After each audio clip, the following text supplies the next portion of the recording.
Dios, pueblo de Dios, aleluya, pueblo de Dios, pueblo de Dios, pueblo de Dios, aleluya.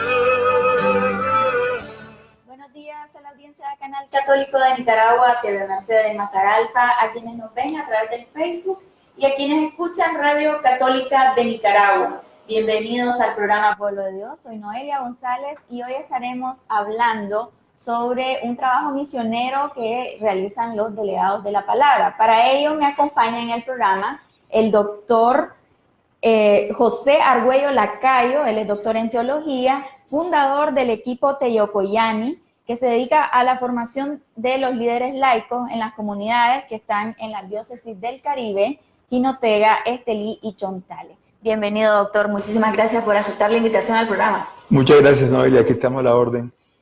Doctor, ¿en qué consiste el movimiento de delegados de la palabra? ¿Hace cuánto surge este movimiento en Latinoamérica? Bueno, el movimiento podemos decir que tiene 50 años de existir.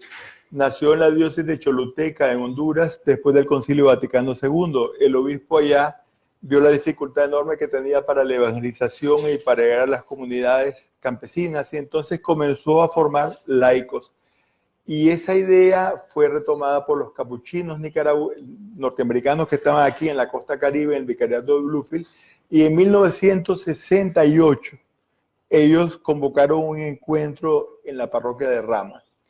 Venían haciendo desde décadas antes un trabajo y se encontraban con la enorme dificultad de que las comunidades estaban desarticuladas. Llegaba el sacerdote en misión y entonces apenas había una capillita hecha con paja.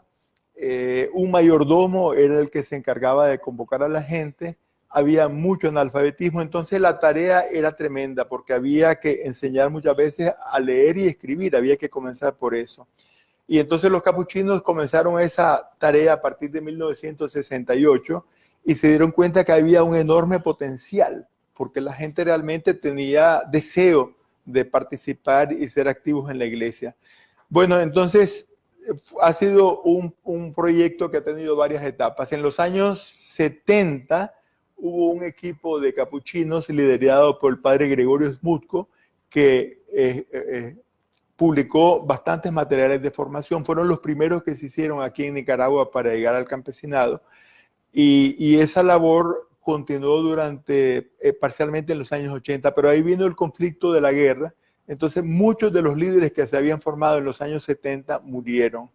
Y también fue imposible continuar en tranquilidad un trabajo de formación como se había hecho en esa década anterior. Entonces hubo un momento crítico. Cuando se celebraron los 25 años de Legados de la Palabra, le hicieron una entrevista al padre Gregorio Smutko y le preguntaron cuáles son las prioridades para los próximos años. Y dijo, son 3. Primero, formación. Segundo, formación. Y tercero, formación. Entonces, para mí eso fue bien bonito porque me di cuenta de que hay que ver esto en etapas, ¿no? La primera parte fue llevar la Biblia al pueblo, que los delegados conocieran las Sagradas Escrituras y después entrar en un proceso formativo para articular y organizar las comunidades. Esto surge por una necesidad de llevar la palabra a las comunidades más remotas y precisamente porque no habían demasiados sacerdotes. Es así, como el origen. Sí, bueno, inicialmente así fue, ¿verdad? Pero después se descubrió que el laicado era un potencial y que tenía también su propia corresponsabilidad eclesial. El rol del laico ha cambiado en la iglesia. Hace apenas un siglo, Pío X planteaba que los laicos estábamos para obedecer y el clero y los obispos para mandar. Esa visión fue totalmente desechada por el Concilio Vaticano II. El concilio dijo, el laico como bautizado participa del ministerio profético, sacerdotal y real de Jesucristo y por lo tanto tiene una misión también dentro de la iglesia. El propio Benedicto XVI cuando visitó México dijo, el laico no es simplemente un colaborador, es un corresponsable en la iglesia. Y el Papa Francisco ha estado machacando, ¿verdad?, contra el clericalismo, porque sabe que hay mucho clericalismo en la iglesia latinoamericana. Entonces se trata de darle su valor al laico en su misión eclesial. El movimiento surge en el Caribe, pero ya se ha expandido en Nicaragua a otras diócesis. Sí, el movimiento surgió allá en la costa Caribe y pronto se vio que era una fórmula exitosa, porque en las grandes parroquias campesinas, digamos, imagínense que la parroquia de Rama tenía en los años 50 5,000 kilómetros cuadrados. Eran parroquias gigantescas, después han ido dividiéndose en 2 y 3 parroquias y todavía son parroquias gigantescas si, por ejemplo, las comparamos con las parroquias de Italia. Pero esas parroquias, pues, ahora tienen la posibilidad de tener muchas comunidades organizadas con líderes laicos a la cabeza. Uh-huh. ¿En qué consiste el trabajo del delegado de la palabra? Bueno, el delegado de la palabra básicamente es un animador eclesial y social de la comunidad. El sacerdote tiene a su cargo a veces 30, 40, 80 comunidades y entonces puede visitarlas apenas 1 o 2 veces al año. Celebra con ellos la Eucaristía y imparte los sacramentos. Pero entonces, ¿qué hacer en todos esos domingos y todos esos meses en que el sacerdote no puede llegar a ellos? Ahí es ese vacío el que llena precisamente el delegado de la palabra. Lo que hace el delegado es múltiple. Por un lado, es el que convoca a la gente los domingos para hacer la celebración de la palabra. Es el animador de los carismas de las comunidades, porque ahí hay también catequistas, hay las personas que participan en el coro, hay las personas que visitan a los enfermos. Entonces hay muchas actividades de tipo social, caritativo, también de promoción humana. Se preocupan si, por ejemplo, no hay escuela, si hay que hacer un camino, si pueden hacer alguna conexión con una institución para financiar algún proyecto de desarrollo social. Entonces el delegado tiene tareas múltiples. Son líderes naturales de las comunidades. Ellos convocan a la comunidad semanalmente y hacen la celebración de la palabra. Entonces el delegado es el que explica y el que comenta la Sagrada Escritura. Es el que lleva, digamos, el mensaje del Evangelio y de la Biblia al pueblo. Entonces una tarea muy importante. Claro, muchas veces en esto de los delegados ha habido mucha improvisación.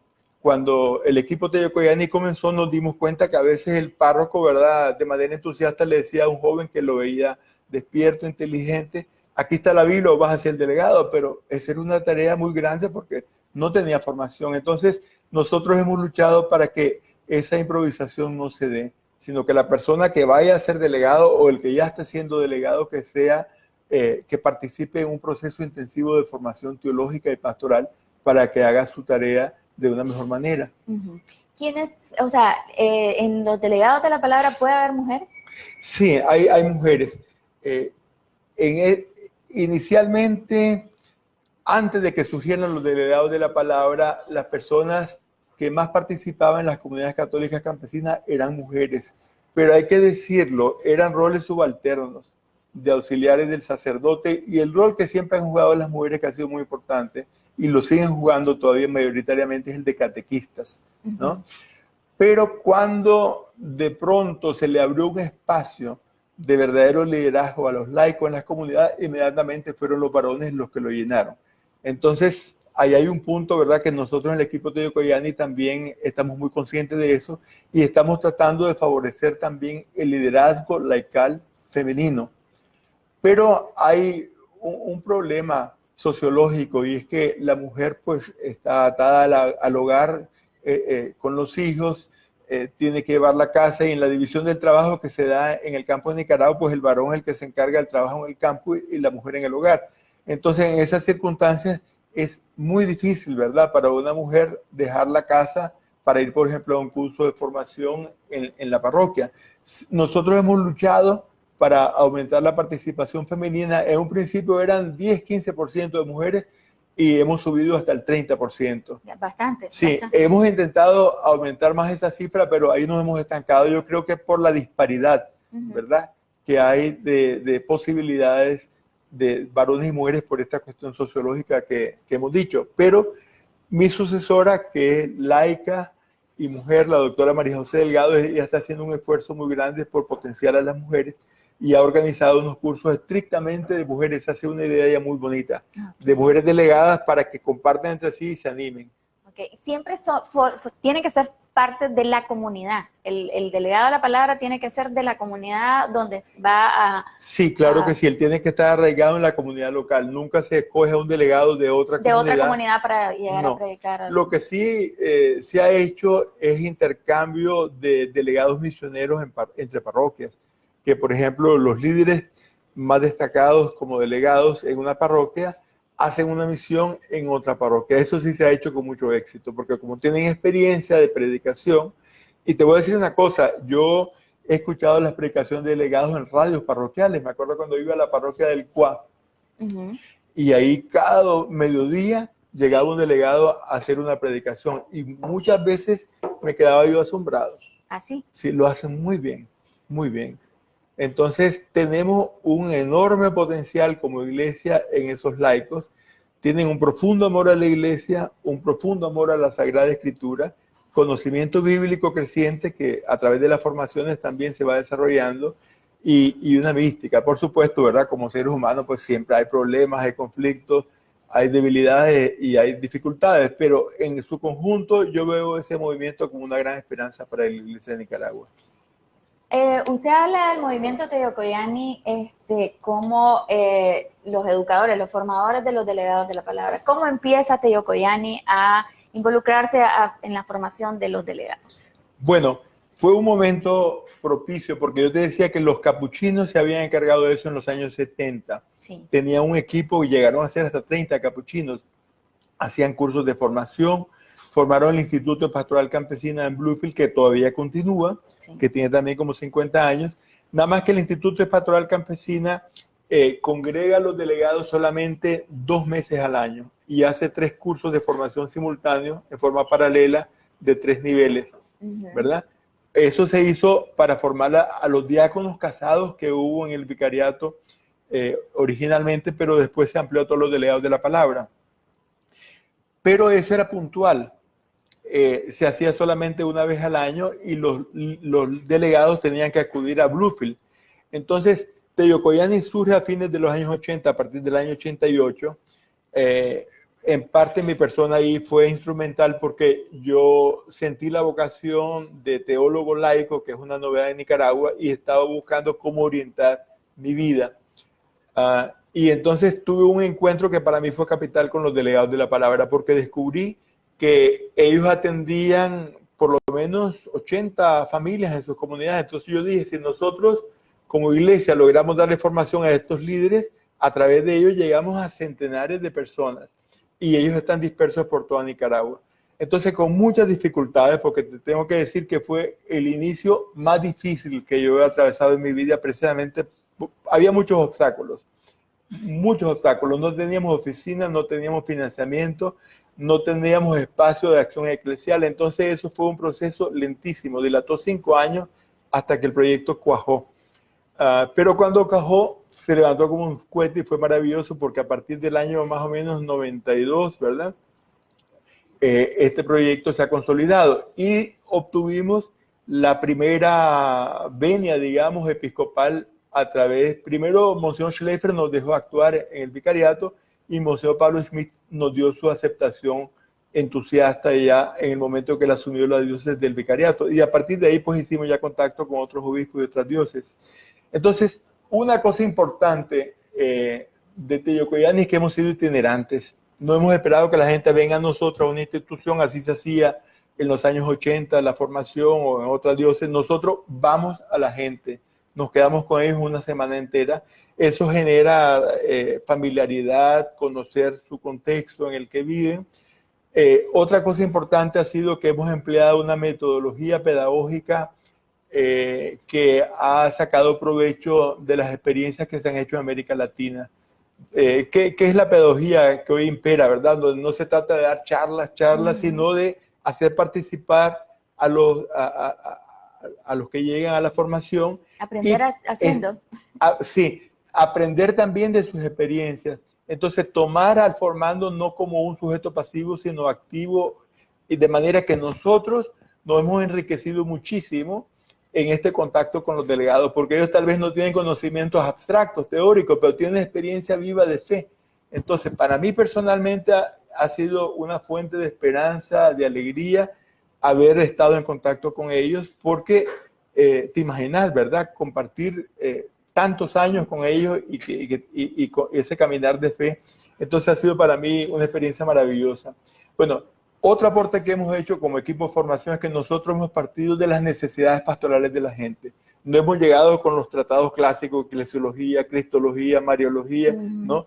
Lo intentamos al inicio, pero nos dimos cuenta que era un saber que no era útil para la gente porque no era adecuado, había que partir de las necesidades sentidas por ellos. Y entonces comenzamos a ver cuáles son los problemas que hay. Y el primer problema que detectamos era el reto del pentecostalismo. Nos dimos cuenta que había una enorme perplejidad, no sabían qué hacer ante el crecimiento del movimiento evangélico pentecostal, no sabían cómo abordarlos, estaban perdidos y tampoco los párrocos tenían muchas luces. Entonces nosotros publicamos un folleto que se llamó Un reto a la nueva evangelización, en que lo que planteamos en breve fue que el problema no estaba en los pentecostales que nos venían a retar, el problema estaba en nosotros.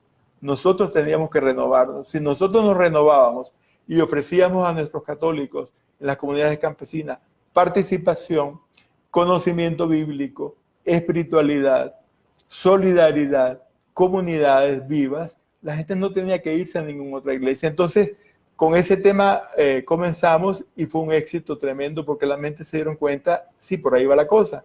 Y la otra indicación que dimos es no se trata de pelear con nadie, ¿no? Ni de estar tirándose pedradas con citas bíblicas, no. Hay que buscar cómo apoyarnos mutuamente en todas las necesidades. Hay una persona enferma, hay una persona evangélica que está en una situación crítica, ayudémosla, hagámoslo todo por ella, son personas de nuestro pueblo. El prójimo. Exacto, ¿verdad? Les debemos amor. Y entonces eso distensiona la pugna, porque tenés que saber que Noelia, en Nicaragua hay dos cosas que dividen a la población: la política y la ideología y la religión.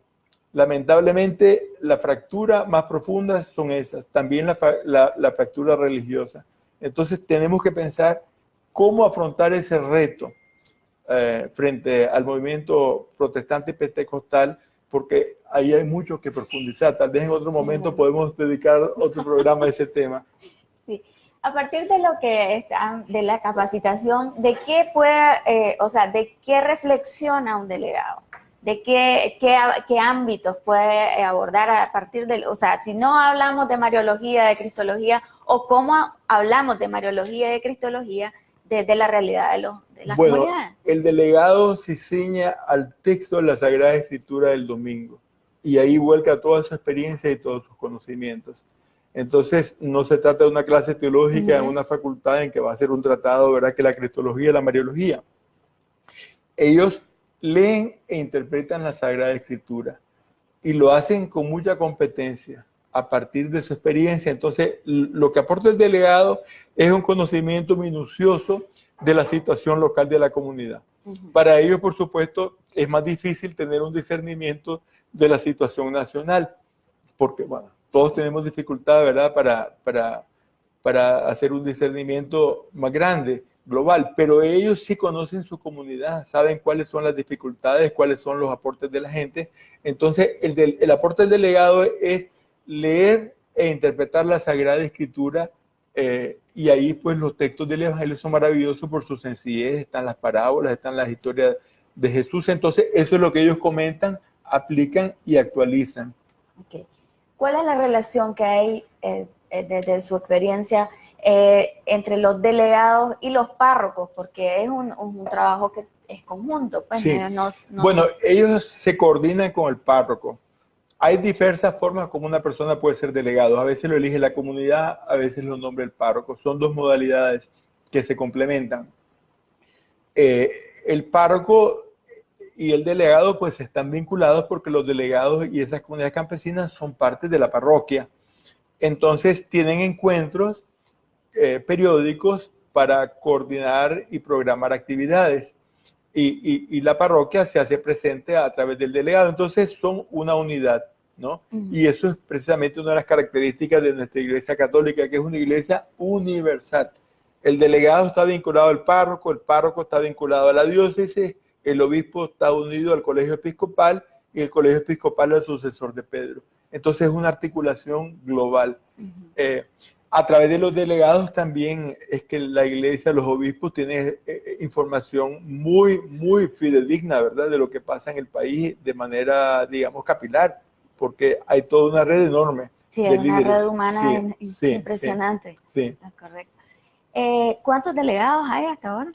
Bueno, eso no lo sé yo con certeza, No no lo sé con certeza porque no tenemos una estadística fidedigna, pero te puedo asegurar que hay más de 20,000.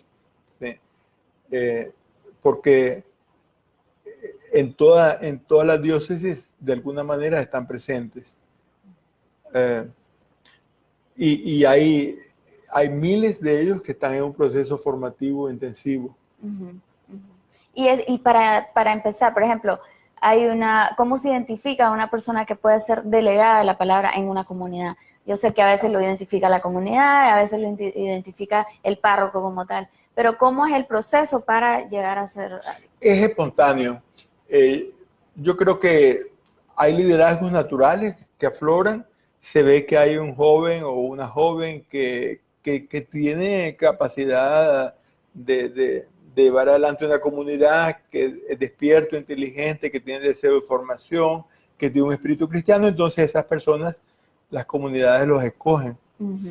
Te quiero decir una cosa histórica que es interesante. Muchos de los obispos de la antigüedad fueron escogidos por sus comunidades. San Agustín llegó un día a misa, era laico, y el obispo ya estaba anciano y entonces necesitaba un obispo. Entonces dijeron que sea Agustín y se puso a llorar, ¿verdad? Y entonces primero lo hicieron sacerdote y después lo escogieron como obispo. Entonces él se puso a llorar porque él no llegaba ahí ni para ser sacerdote ni para ser obispo.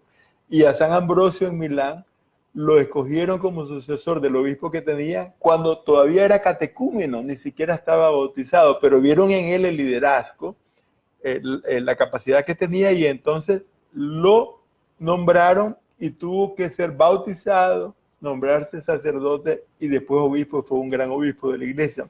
Entonces, ese fue el proceso durante el primer milenio, que las comunidades escogían a sus líderes naturales. Y eso pues así de verdad que ponían el candelabro a una persona que después llevaba adelante la iglesia. ¿Puede entonces un delegado de la palabra en el futuro y con la formación adecuada llegar al sacerdocio? Bien, en este momento tenemos un impedimento que es el celibato, ¿no? Para ser presbítero en la Iglesia Católica se exige el celibato, pero sabemos que históricamente no es una condición esencial.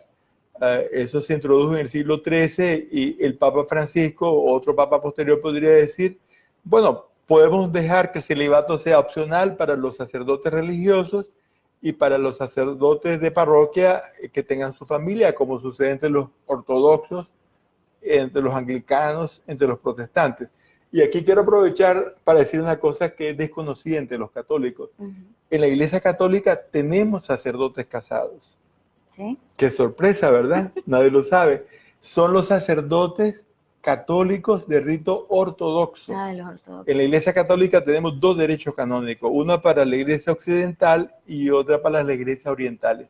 Hay iglesias orientales ortodoxas que nunca rompieron la comunión con Roma, y otras que un tiempo la rompieron y después se volvieron a unir a Roma. Entonces hay un derecho canónico para ellos porque en esas iglesias los sacerdotes católicos en comunión con el Papa son casados, pero lo tenemos esos escondiditos.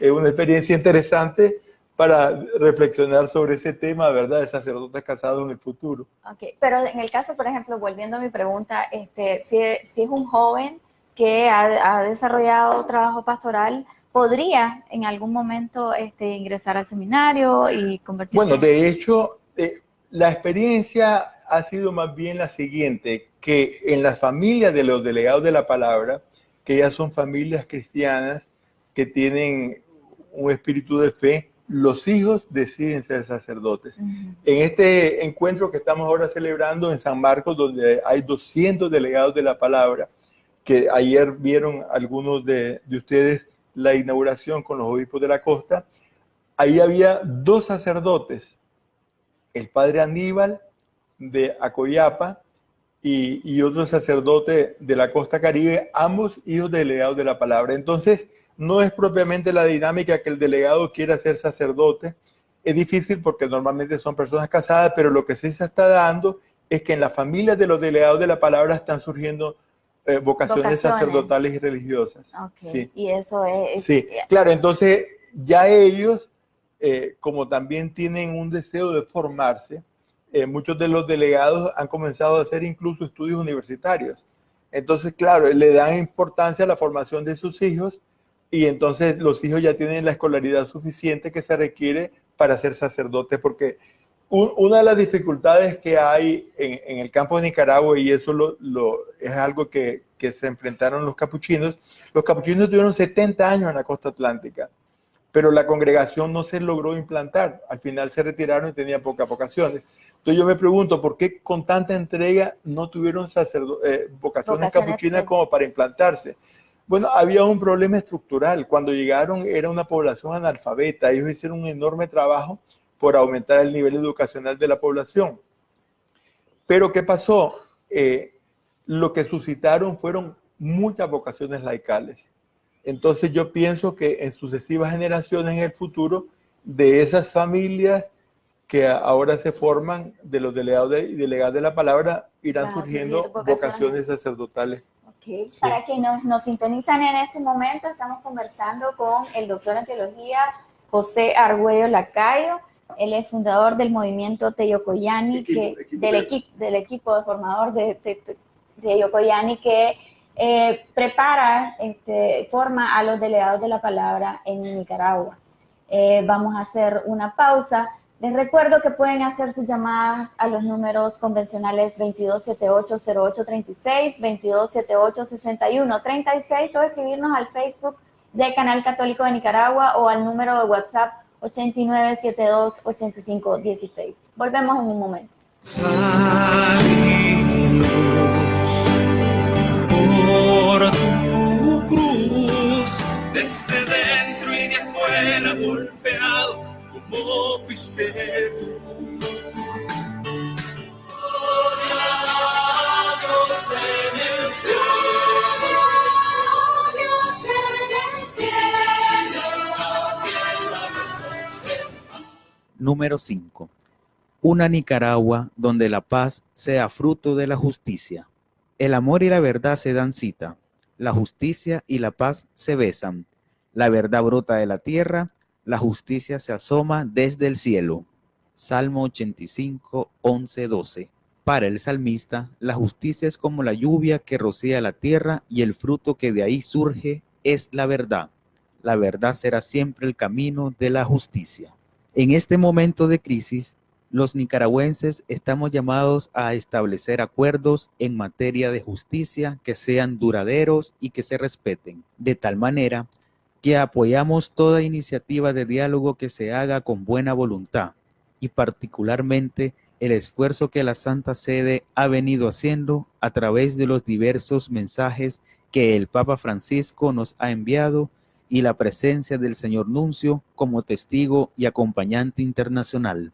Estos acuerdos han de estar cargados de un profundo sentido ético y moral, capaz de revelar la historia de la tragedia y el dolor de las víctimas. No hemos de olvidar que la verdad y la justicia se besan.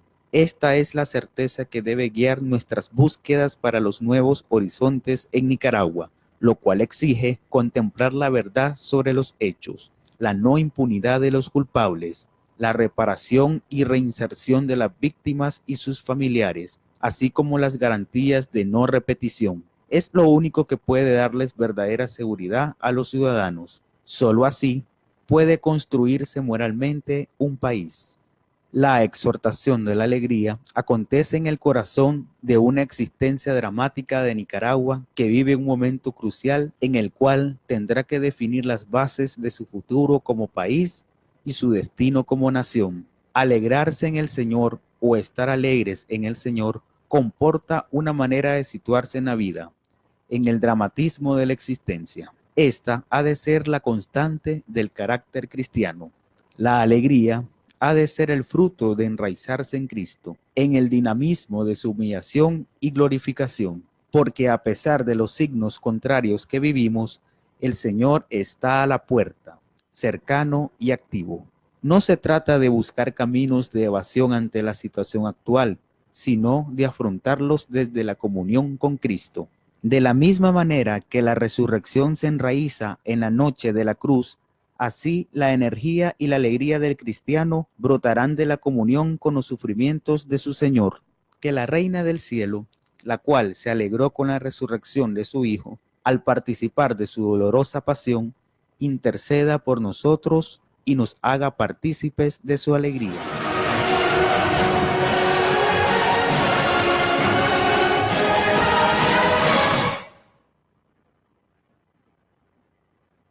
Necesitamos de tu ayuda económica para continuar evangelizando. Hemos realizado reducciones drásticas de gastos, pero no podremos continuar sin tu colaboración. Radio Católica y Canal Católico necesitan hoy de tu ayuda para seguir sirviendo. Puedes hacerlo llamando al 2278-0836 y 2278-6136, depositando en las cuentas bancarias BAC Córdobas 3602-98020, BAC Dólares 3602-97956, Bancentro Córdobas 1102-0348-9, Bancentro Dólares 1216 4 veces 0 1, Banpro Córdobas 1001 1403 3513 59, Banpro Dólares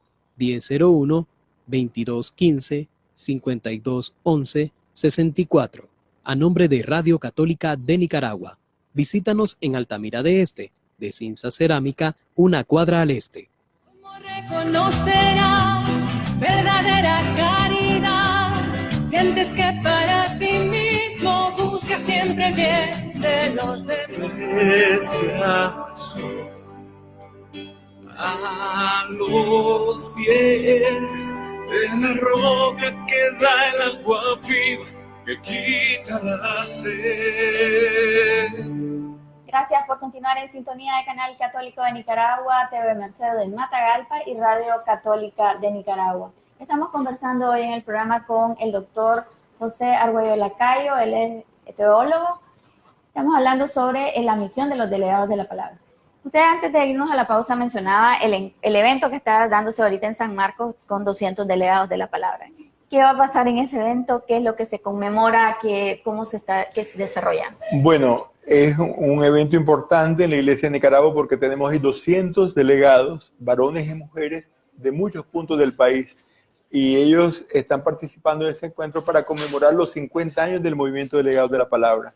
Ayer tuvimos una liturgia inaugural que se proyectó acá en el Canal Católico con la presencia de los dos obispos de las dos diócesis de la costa Caribe y varios sacerdotes. Y entonces el objetivo es compartir experiencias, celebrar ese caminar de 50 años que ha sido muy fecundo y de cara al futuro también plantearse cuáles son los retos. Ok.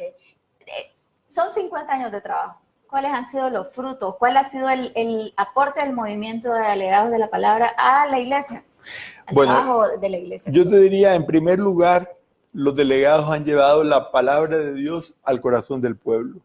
Eso no es poca cosa. Si vemos en perspectiva histórica el catolicismo latinoamericano, descubrimos una cosa asombrosa. La Biblia estuvo ausente hasta el Concilio Vaticano II.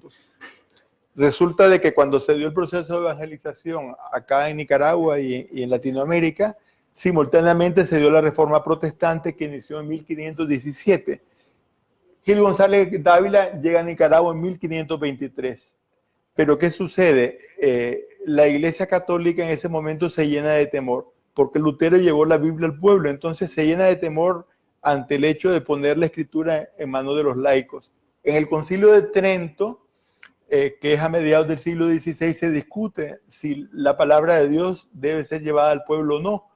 Y hay obispos que dicen no, porque si llevamos la palabra de Dios al pueblo van a surgir las herejías. Y otros dicen, sí, está en la Escritura, ¿verdad? De que la palabra de Dios es inspirada, que la palabra de Dios es fuente de sabiduría y de fe, y tenemos que verla al pueblo. Entonces esa discusión no se resolvió en el concilio, pero un papa posterior dictaminó que solo con permiso escrito del obispo se podía leer la Escritura.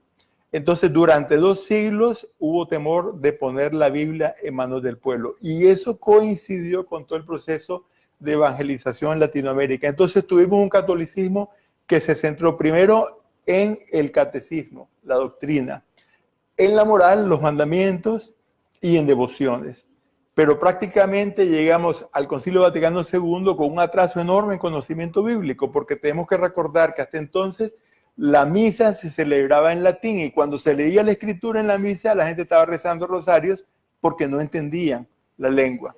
Entonces todo el filtro dependía de la predicación del sacerdote, si explicaba bien el texto que se había leído porque no se había entendido. Entonces con un retraso de 4 siglos llegamos al concilio en que no hemos tenido familiaridad con la Biblia. Y los delegados de la palabra son personas apasionadas de la Sagrada Escritura. A mí me conmueve cuando yo veo esas Biblias en manos de los delegados, grasientas, sucias, ya con el canto roto, porque son Biblias usadas. En cambio, yo he entrado a algunas casas elegantes en que la Biblia está puesta en un antril a la entrada, pero yo la hago así, está cubierta de polvo. La abro y traquetea porque nunca se ha leído. Entonces, los delegados son apasionados de la Escritura. Y te quiero decir algo que para mí es muy conmovedor. Son gente realmente apasionada por la teología y por la fe. Muchas veces cuando yo estaba ahí, por ejemplo, en las comunidades, me acuerdo de Guaslala, que dormía en un cuartito, y a las 5 de la mañana, a través de la ventana, yo escuchaba los diálogos entre ellos, discusiones teológicas. Entonces, yo encuentro en ellos una pasión por la palabra que no encuentro entre los abogados, entre los ingenieros, entre los arquitectos, entre los economistas, que acá son nuestros laicos en la ciudad y que tienen más formación que ellos a nivel académico. Entonces, lo primero que aportan es eso.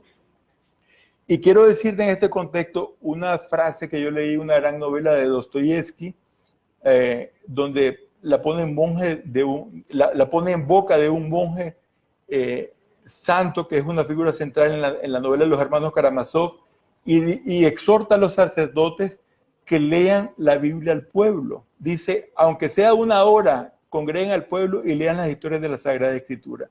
Porque dice, basta una semilla pequeñísima que entre en el corazón del pueblo y esa semilla quedará ahí como un punto luminoso. El pecado no podrá destruirla. Y esa semilla dará frutos, será un punto de luz y quedará como un principio de discernimiento para toda la vida. Entonces, esas palabras maravillosas yo las aplico a los delegados. Ellos llevan la palabra de Dios al pueblo y hacen ese aporte, ¿verdad? Ese es el primer aporte. Otro segundo aporte, que es también un fruto de este movimiento, es protagonismo laical. Y también ahí hay que ver lo que eso significa en perspectiva histórica. Durante los siglos anteriores al Concilio Vaticano II, los únicos protagonistas de la iglesia eran los sacerdotes y los obispos. Y el concilio abrió la puerta para el protagonismo de los laicos. Entonces, los delegados de la palabra aportan eso en nuestra iglesia. Ellos han generado comunidades organizadas, ellos han despertado carismas de fe en el pueblo y han dado ese aporte. Otra cosa importante es que los delegados de la palabra son el rostro campesino de la iglesia.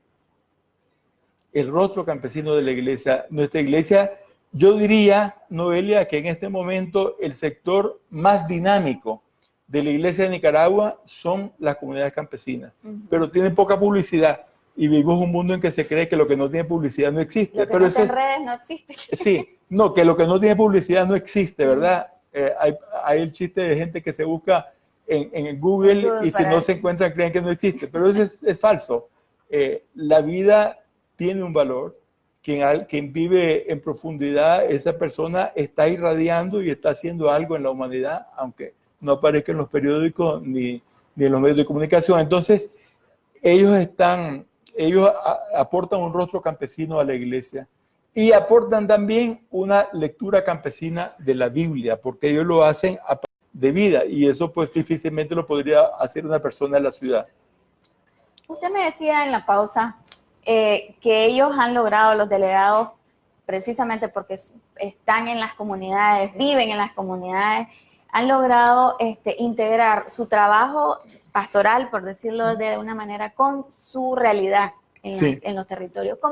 ¿Cómo se ha hecho esto? Porque en algún momento la parte de la religión iba por un lado y el tema de la bueno, estás social tocando un punto muy sensible. Cuando nosotros comenzamos nuestro trabajo de formación, nos dimos cuenta que había una visión dicotómica, dualista. La gente tenía una visión de la fe espiritualista y la mentalidad clásica era separar lo espiritual de lo material. Y todavía esa separación anda en muchas mentes. Creemos que lo espiritual es lo devocional, lo que se hace en la capilla, en la iglesia, eso es lo espiritual, y lo otro es lo material, y Dios tiene que ver con lo espiritual y no con lo material. Esa es una concepción totalmente errónea, ¿no? Dios creó un único mundo.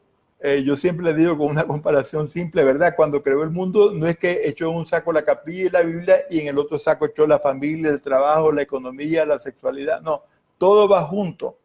Entonces, una cosa importante que hemos intentado nosotros aportar a través del equipo de Yocoyani es generar una visión integradora en que la gente comprenda que todo tiene que ver con la fe y que la fe tiene que estar presente en todo. Es como un hilo central. Sí, porque nos dábamos cuenta, por ejemplo, que los delegados hacían su labor religiosa y hacían también su labor social, pero la tenían disociada, como que no le daban un valor religioso y de fe al trabajo de promoción humana. Y en esas formaciones se daban cuenta que no, que es también una manifestación de la fe, que no solamente predicar es expresión de la fe, también comprometerse para que haya educación en la comunidad, para que haya mejor servicio de salud, para que la producción sea más eficaz, para que haya mayor bienestar, ¿verdad? Que todo eso tiene que estar alentado por la fe. Entonces, cuando ellos descubren eso, adquieren una motivación tremenda. Y yo pienso que eso es un punto importante que hemos logrado aportar a través de la formación. Usted tiene más de 30 años de estar colaborando con él, sí. Con este apostolado, por decirlo de una manera. ¿Qué siente cuando usted vuelve su mirada hacia atrás con todas las dificultades que hubo en el inicio y con este avance que ha tenido el movimiento? Bueno, yo en primer lugar siento mucha felicidad. Y gratitud, porque como te digo, la mayor riqueza de mi vida ha sido haber estado en contacto con esta gente campesina, con los delegados de la palabra. Nicaragua es un país difícil. Nicaragua es un país en que la esperanza es puesta a prueba constantemente porque estamos llenos de conflictos, ¿verdad? Estamos en situaciones críticas, no solo ahora, también en los años anteriores. Y yo muchas veces me preguntaba, si yo estuviera dirigiendo una revista o en la universidad, ¿de dónde sacaría mi esperanza ante todas las crisis que vivimos? Entonces, para mí, mi fuente de esperanza y de alegría de vivir ha sido estar en contacto con esta gente. Para mí ha sido una riqueza enorme. Y bueno, yo también he tenido la satisfacción de poder compartir mi formación, mis conocimientos con ellos porque nos hemos potenciado mutuamente. Cuando yo estudié en Alemania, había 1000 estudiantes de teología católica en la facultad porque había grandes profesores ahí y yo era el único laico y yo decía, Dios santo, yo uno y aquí 1000, ¿verdad? ¿Qué puedo hacer yo siendo solo uno? Sin embargo, al vincularme con los delegados de la palabra, encontré la manera de multiplicarme y ellos de enriquecerme a mí porque de esa manera mutuamente nos enriquecimos. Antes de los delegados de la palabra, ¿qué había? Bueno, lo que había eran, primero, comunidades totalmente desarticuladas. Había mayordomos, así se llamaban, personas que eran los que organizaban tal vez el rezo del rosario, alguna devoción, y la gente no tenía el Nuevo Testamento, no tenía la Sagrada Escritura, la mayoría no sabían leer ni escribir, entonces eran comunidades desarticuladas. Pero a mí lo que me asombra, te lo digo, es que cuando yo estudio la historia de la iglesia en Nicaragua, me doy cuenta que llegamos en esa situación allá por 1940 y 1950. O sea, ¿cómo es que hubo semejante desarticulación en las parroquias rurales a 4 siglos de haber llegado la fe cristiana y católica a Nicaragua? Eso tiene una explicación histórica, y es que los grandes evangelizadores de Nicaragua no fueron los párrocos, fueron los frailes, que eran itinerantes y que eran misioneros y que se metían a todo el país. Y los frailes fueron principalmente los franciscanos y los mercedarios. Pero ¿qué sucedió? Cuando se unificó Centroamérica, el presidente del gobierno federal, Francisco Morazán, en 1830, decidió expulsar a los frailes, porque ellos eran los que tenían el ascendiente y la influencia sobre el pueblo. Claro, hay que ver que en aquel momento había una pugna entre el liberalismo emergente y la monarquía española, y los frailes, pues, de alguna manera estaban vinculados a la monarquía española. Entonces, desde un punto político, lo vio favorable expulsar a los frailes, porque eran los que hacían presente también el imperio español en medio del pueblo, pero a la vez eran los transmisores de la fe cristiana. Entonces, en 1830, los que andaban en todas las comunidades a lo largo y ancho del país fueron expulsados, y solo quedaron los párrocos. Y los sacerdotes párrocos estaban concentrados en León, en Granada, en Managua. Entonces, yo tengo una estadística en mi libro sobre la parroquia, en que a mediados del siglo XIX, la gran mayoría del clero estaba en esa franja urbana. Entonces, la población rural quedó simplemente a merced de la transmisión de las devociones populares que habían aprendido los frailes. En 1830 fueron expulsados. Por eso llegamos a 1950 y había un enorme abandono en el campo. Además, había un tremendo escasez de clero. En la diócesis de Matagalpa, allá por 1950, que cubría la diócesis de Jinotega, había el obispo y 3 sacerdotes más, para que nos hagamos una idea. Entonces, el descubrimiento de los delegados de la palabra ha sido despertar un potencial gigantesco de evangelización y de misión y de vida cristiana. ¿Han sido esa semilla que usted mencionaba antes de evangelización? Sí. Realmente ha germinado una semilla en la zona rural. Y yo tengo la fe de que esto es solo el comienzo. 50 años es solo el comienzo. Recordemos que en la vida y en la memoria de los pueblos, 50 años es un segundo, ¿no? Para nosotros 50 años, qué barbaridad, no es nada. Es un segundo en la vida de los pueblos. Y que esa semilla que se ha venido sembrando dará frutos, y frutos que no podemos prever. De ahí puede surgir un santo, ¿verdad? En 100 años, de ahí puede surgir varios obispos, de ahí pueden surgir sacerdotes. Pero sobre todo yo quisiera que surjan laicos, que con una visión y una mística cristiana asuman las tareas de la política, de la economía, de la educación, de la cultura, porque de eso se trata. ¿Cuáles son los retos que usted ve para los próximos 50 años? Bueno, yo te diría que el gran logro de los 50 años pasados, viendo el movimiento de los delegados de la palabra, ha sido lograr involucrar a los laicos en las tareas pastorales de la iglesia. Dado que había esa desarticulación total, ellos han venido a llenar ese espacio y lo han hecho con entusiasmo, se sienten protagonistas de la iglesia y es algo maravilloso. Ahora, hay una definición del laico que dan los documentos de Puebla que a mí me gusta mucho. Y dice, el laico es un hombre, voy a decir yo ahora, y una mujer de mundo en el corazón de la iglesia. Y un hombre y una mujer de iglesia en el corazón del mundo. Entonces yo digo que a través del movimiento delegado de la palabra hemos logrado cumplir la primera mitad de la definición. Ser hombres y mujeres de mundo porque tenemos familia, porque trabajamos, porque estamos en el mundo, en el corazón de la iglesia. Pero nos falta todavía la segunda parte. Ser hombres y mujeres de iglesia en el corazón del mundo. O sea, llevar la mística de nuestra fe a la política, a la economía, a la educación y a la cultura. Entonces, y a la familia. Entonces yo pienso que ese es el reto para el futuro. Tenemos una llamada. Sí. Adelante, nos dice su nombre y de dónde nos llama. Adelante, le escuchamos. Bueno, estoy llamando de Matagalpa. Mi nombre es Blanca Herrera.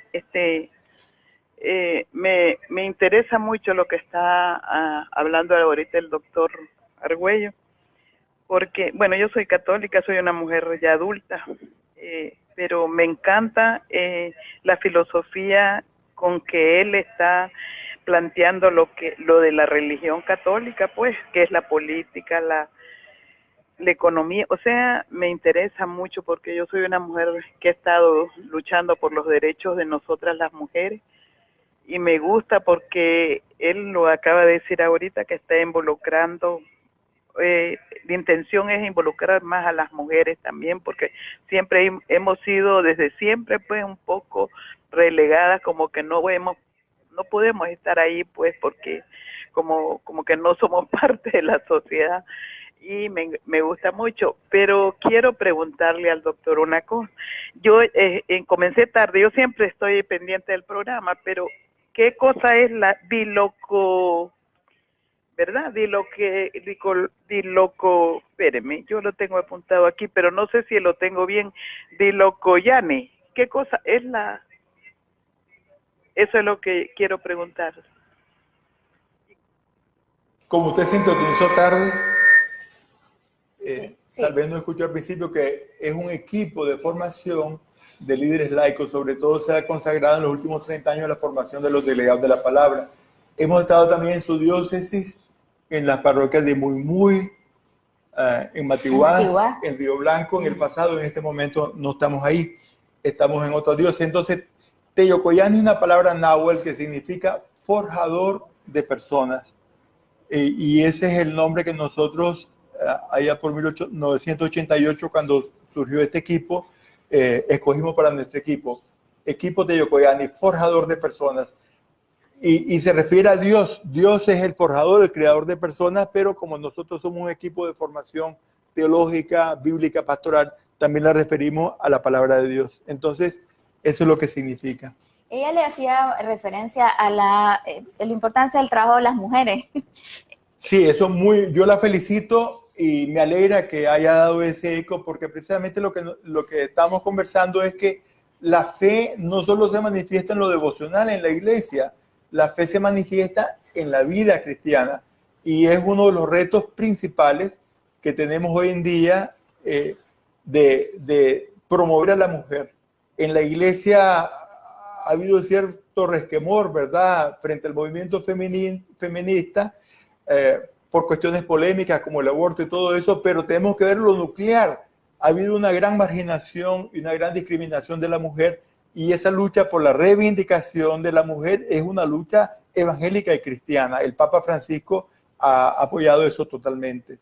Entonces yo la felicito por su compromiso en ese campo. Así es, nos están comunicando que San José TV, Canal 12, la imagen que edifica y fortalece tu fe, te está transmitiendo el programa en el Ayote, desde el Ayote, ¿verdad? Ok. Doctor, usted hablaba de los retos y los ha planteado muy bien. Los retos también, o sea, el movimiento se ha concentrado el trabajo en las comunidades rurales. ¿Hay retos en la parte urbana? Hay zonas pues que no son necesariamente muy urbanas, pero que están más cerca, que en las que debería de haber un trabajo más de los laicos, más comprometido pues de parte de los laicos. Bueno, en la parte urbana están las parroquias, hay diversos niveles de compromisos en las diversas parroquias. Hay una dificultad que las parroquias normalmente están en sectores de clase media, clase alta, pero los grandes barrios urbanos están bastante desatendidos. Entonces ahí tenemos un reto, ¿verdad? La pastoral urbana es hoy en día uno de los grandes retos de la iglesia de Nicaragua. No hemos encontrado la fórmula de activar a la población urbana. Entonces, eso. Después, ante el hecho de que hay parroquias que tienen poca vitalidad pastoral, han surgido muchos movimientos laicales. Entonces, el vacío de vitalidad en las parroquias se ha llenado a través de los movimientos. Hay varios movimientos y esos movimientos pues son un aporte para la vida de la iglesia. Nada más que los movimientos tienen otra dinámica de los delegados, porque los movimientos son un grupo al cual uno pertenece y tiene una existencia aparte. En cambio, el delegado está al servicio de toda la comunidad y de toda la iglesia y no se sectoriza. Yo creo que el reto que mencionaba antes es general, tanto para las comunidades campesinas como para las comunidades urbanas. Y es que tenemos que generar una nueva mística laical, ¿no? Necesitamos formar líderes ¿Quiénes han formado líderes hasta ahora? Pues un poco los colegios católicos han llenado ese vacío, pero a veces yo me pregunto, ¿quién usa a quién? Los que van a los colegios católicos los usan para adquirir formación y después tener prerrogativas y ventajas en la sociedad, teniendo un mayor estatus de vida, o logran los colegios católicos realmente evangelizar a sus alumnos de manera que se pongan al servicio de la gran causa, pues, de la transformación del país. Entonces, ahí hay yo me acuerdo que en una ocasión escuché al rector del Colegio Centroamérica hace ya varios años diciendo que viendo lo que había hecho el colegio, veía éxitos individuales y fracasos colectivos, que nuestra sociedad era un fracaso porque había mucha desigualdad social y habían logrado exalumnos éxitos individuales personales, pero no había logrado el colegio que sus exalumnos pues fueran fermentos de transformación, ¿verdad?, para toda la sociedad. Entonces, yo pienso que en los años 70, a través de cursillos de cristiandad y ese tipo de movimientos, hubo muchos laicos que asumieron con mística cristiana sus responsabilidades sociales, políticas y económicas, pero esa gente ya murió. Y ahora no veo en el horizonte, en el panorama nacional, un proyecto en la iglesia de formación de líderes laicos. Tenemos que pensar en el futuro, ¿verdad? Ese reto entonces no solamente es para la comunidad campesina, es también general para toda la iglesia de Nicaragua. Retomando algo que usted dijo que le gustó mucho, se necesita formación. Sí, lo que dijo el padre Gregorio Smutko allá hace 25 años, cuando le preguntaron cuáles son las prioridades, ¿verdad?, del futuro, y dijo 3 y repitió 3 veces la palabra formación. Ok, doctor, hemos llegado al final del programa. Le agradezco haber venido, haber compartido conocimiento con nosotros y a ustedes por haberse mantenido en sintonía de Canal Católico de Nicaragua, TV Merced Matagalpa, Radio Católica de Nicaragua y el canal de El Ayote, Canal 12. Bueno. Los espero en un nuevo programa. Hasta entonces. Pueblo de Dios,